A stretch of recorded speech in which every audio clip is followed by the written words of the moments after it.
Hey, it's JC1424 once again with NASCAR Thunder 2004. And in this episode of our 4th season in career mode, we're going to be completing race 13 of 36, the MBNA Armed Forces Family 400 at Dover International Speedway. Today we're going to use the primary Kellogg's Chevrolet that Terry Labonte used before he left this ride for me to use in my 2006 season.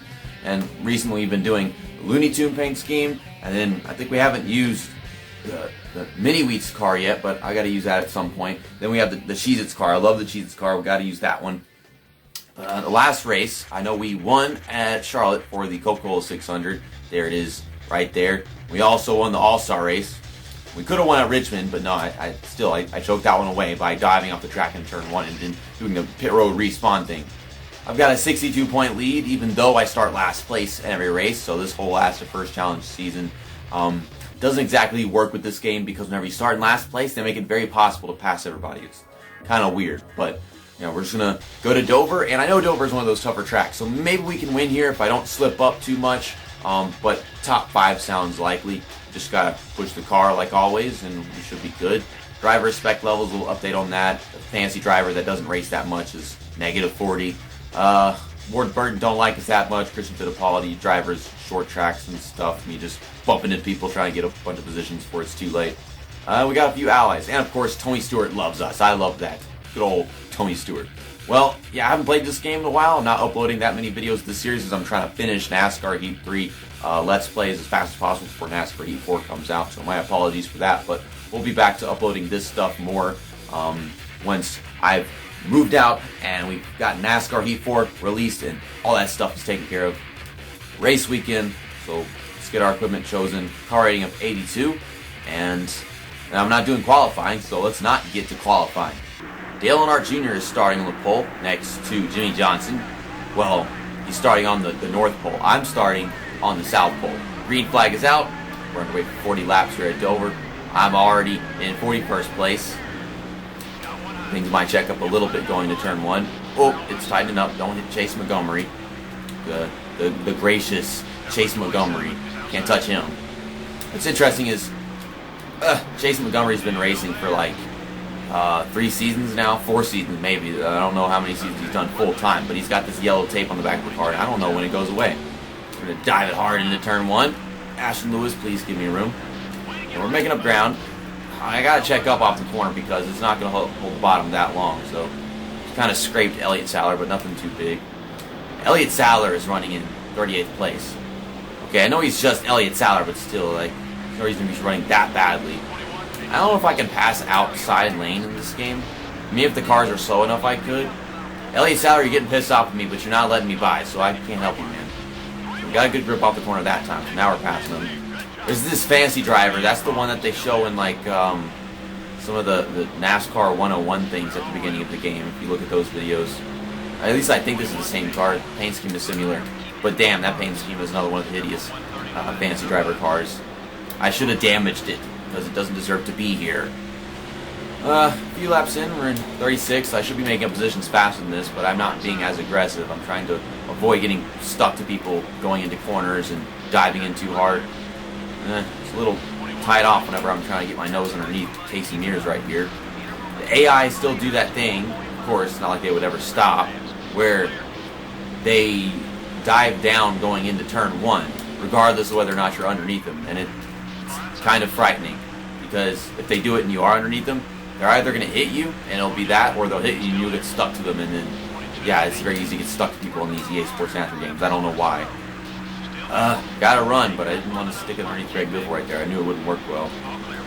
So after I pass Biffle, we'll be in 32nd. We've made up 10 positions so far. Dang, cars burning rubbers. It just don't grip that well diving into corners. Elliott Sadler's on the move, so I guess he didn't have to start back here. He's just like me.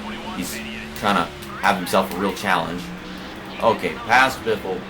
Elliott Sadler's, I don't know how close behind me he's going to stay throughout this race. There's that 169 car, man. I love that car. That paint scheme is just the greatest fantasy paint scheme. I almost said Panisky paint scheme. Faint Lincoln Park. That I could do too.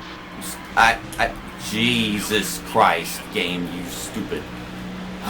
Well, I ain't got no room whenever these guys dive down onto me going into a corner, so that's of course going to happen. I'm actually struggling to get through the field, and I just started this race. We're not like in the top 10 or something. We're all the way back here in the freaking 30s, and I can't get out of the 30s because there's no room going into a corner. They just dive down. I'm trying not to make contact, and that's just how close we wind up being. And yeah, the car kind of does that whenever you hit the apron. It's a bit of an overreaction, but still something's got to happen whenever you hit the apron in these games. It didn't really start being every apron that you go to until NASCAR 2005, 06, and 07. But in this game, if there's enough difference between the banking and the apron, the car likes to bounce around and do the Macarena or some shit. Okay, so we're in 30th. I was about to make a pass for 29th and stuff, and what the heck is this car? Like, I don't know if I even dived down that hard and overshot it that much. Really can't tell. This car is tight. Maybe I should, like, turn down the tire pressures or loosen up the wedge. I don't know if the wedge is that much of a problem. The back end seems very balanced, not sliding out too much, but not too tight in that sense. But the front end, it's having problems just arcing it in as soon as I want it to. Okay, so 28th. Really not much to talk about. Just passing cars and then getting passed by cars because I suck. And then blaming it on the cars that I'm trying to pass because I have no self-esteem. And that's what I do. It is all my fault in the end. I freaking trying to make passes whenever there's not enough room to make them. But I kind of have to be in a rush. You know, at this rate, I don't think I would win the race because I've just already made a couple mistakes. But if it was a flawless race where I passed a couple cars every single lap, we would indeed win the darn thing. Now, it's not like it's actually possible to pass a couple cars every lap because it starts to spread out, and then pit stops happen, leaders are faster, that kind of stuff. We should still be able to get a top 5 in this race. See, that was a great turn 1. I didn't just throw it into the corner as fast as possible. I kind of let off and gradually had it into the bottom like that. A big old group of cars have passed right here. I didn't want to hit Robbie Gordon like that, but I kind of put my nose in there before I even set up the corner properly. With the throttle and the brakes. Dale Jarrett? No, it's not Dale Jarrett. That's Kevin Grubb. I keep on forgetting that. Or maybe it's Stanton Barrett. I don't know. It's some Busch Series driver. Don't even check. That's all your fault. I'm really fast. You're really slow, and you're stuck on my outside, taking up space that I need to finish the corner because this car is so fucking bad right now. Good Lord, I can't finish the corner with this darn thing. Can't start one. I can't finish one. It's asking for way too much freaking perfection. I didn't even overdrive that corner. This is annoying, man. We're getting through the field. We're already in the top half. It should have been ages ago that we got up here, though. Just please turn. I don't like this. It's worn tires. Yeah, there's that much, but these tires are too worn if you ask me. Okay, hug the bottom. Keep hugging the bottom. We tapped them a little bit. At first it won't turn, and then it's turning all the way down to the apron. Okay, well that solves some problems. They aren't going to be around me anymore. Getty Wallace and Ward Burton all bashed up into the wall. Like pit stops are happening. Jeff Green and a bunch of other people. I can't not hit Johnny Benson. My car does not work anymore. But it says we're up to 14th, but we're not really up to 14th because of the pit stops and stuff. I'll take my pit stop at the end of lap 20 because I don't know, it feels like the smartest thing to do. Gonna pass this 88 car right here finally. And now we don't really have any cars to pass for quite a while. Everybody's been taking pit stops and we're at the halfway point, so I'm gonna take it down pit road. That was a sloppy but I guess decent pit road entry. I don't exactly have damage repair. We'll get 4 tires, a full tank of fuel. I'm going to put the tire pressure to 17 psi. The wedge is on negative 0.5, so the back end really doesn't have that much of a problem, or it shouldn't. Now, I don't know, are these tires going to wear down faster on 17, or no? Because usually that is the case, but I don't know how to make this car turn good. That's what I want. It'd be easier to pass cars if that were the case. It just washes up the track so freaking easily, and it's annoying. I mean, 82%, my car should just be fine, but it doesn't feel like it. I don't know how I was supposed to avoid that. I was telling the car to turn on the apron, and it just kept on going on the track. So now, Joe Nemechek is even more pissed. I was trying to avoid it, but it wouldn't even turn there. Why can't this car just turn? This freaking Kevin Grubb. There's no room to actually get on the track here until you're all the way down the freaking backstretch. Michael Waltrip is racing me, and I do not appreciate that because I keep on messing up my corners and running and losing time to this guy. Yeah, he's not behind me yet. I don't know what you're talking about. Michael Waltrip, get out of the fucking way. Got a run on Kenny Wallace. Slip right underneath them and into 17th place. 17th place. We ain't getting no top 5 in this race. Sure, my car is faster and it grips well, but that's not going to have us escape from the fact that we are very far behind and the field is really spread out. So like, that might be a struggle just to even finish in the top 10 at this point. Though we do have like 11 laps to go right now. I think this game's biggest problem is that it just doesn't even have cautions. Like it'll just go race after race after race with no caution. You have to cause a caution if you want a caution.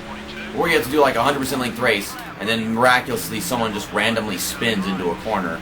And then it doesn't even make sense why, because it's like they blew a freaking tire or something like that. Like a rear tire. Someone's blowing up. It's Tony Stewart. Well, that just makes my championship hunt way easier. As if it wasn't easy enough as it was. Because I think Jeff Gordon or Dale Earnhardt Jr. is the guy in second place in points right now. Not Tony Stewart. Though that could be wrong. We're up to 14th. We'll be up to 11th if I pass those 3 cars up there. Well, now we're lapping cars. I don't want to lap cars. I want to pass cars and get positions. I'm still in 14th place. But there's Ricky Rudd right there. The laps are really starting to count down. We don't have much time left. So now we're not even going to get to 11th place. So there's no top 10. Jesus Christ. Well, there's the caution that I wanted. Chase Montgomery couldn't even save me. Okay, park it. Game, do your thing. Do your thing! Oh my goodness. And it's going to end under caution. We're going to finish freaking terribly. Ryan Newman wins. This race was shit. It was really bad shit. And I don't know what I could have done about it. Because this race car was really tight at the beginning of the race. And when I went down pit road, and it was better. But then on worn tires, it was extremely loose. I started to notice that. So once I touched somebody, the car just flat spin, no stop. That's what's going to happen. You can't even stop it from happening. And Chase Montgomery, he didn't do a good job of saving me. He just kind of bumped into me, and it didn't solve my problems. So we could have had like a restart or something. I probably wouldn't have been able to pass that many cars if we did. But no, they don't have like green, white, checkered or whatever. But like I was saying, this game would be so much better if you had cautions. You don't get cautions in this game. They just don't even bother. You're the only caution that will ever happen. I gained on my point lead. I finished in 20th place, and man, I'm so fucking high right now, I swear. But here are the alliances and grudges, that stuff. Earl Hall wasn't in that race. Jody Machek is a little pissed. That's pretty much the most concerning thing that you could look at right now. And then Tony Stewart, yeah, I should have shared drive with him, but I didn't get the opportunity to because he bailed out in the race. He just decided to smoke some dope, smoke his way down pit road. Dingus. Okay, well, let's go to team management, see if we got any stuff to do. Well, shop edition, 7 races left until sheet metal place comes in. And the thing is, I don't really need shop editions anymore. I don't need upgrades. I don't need any of this stuff. We're really balanced. We can fight for this championship with the car that we have, starting from last place every race. So we really don't need upgrades anymore. I'm just gonna always repair my equipment. That's about it. 1 race left until they're done with this thing. Engines. 1 race left until they're done with that. I mean, the car is still pretty darn good. 98 condition, 85 power, and 82 grip. The tire wear is not good. Well, that explains why the tires were wearing down so much worse than I thought necessary. It's not as good as the grip is itself. And I guess we'll just go ahead and repair this. We could overhaul it and get better drafting, but I'm not going to waste all the extra money for a little drafting. We don't need overhauls anymore. Okay, 2 races, $195,000, and we're going to use this fresh body in the next race. Once again, the bodies, the ratings are dumb. They're just dumb ratings. They won't go up as much as the other things. I don't think I'm really going to bother with my body stuff anymore. The sheet metal plates, that's for the bodies, so I guess I should make overhauls at some point with the bodies though. And sponsorship. Happiness is down to 50 with our Kellogg's contract, Hendrick Motorsports, whatever, I don't know what to call it. I see Cheez-It, then I see Kellogg's, and then all this freaking crap. I said Kellogg's. Don't put Cheez-Its in your Kellogg's cornflakes, everybody. Don't do that. See you next time. That's that, and episode over.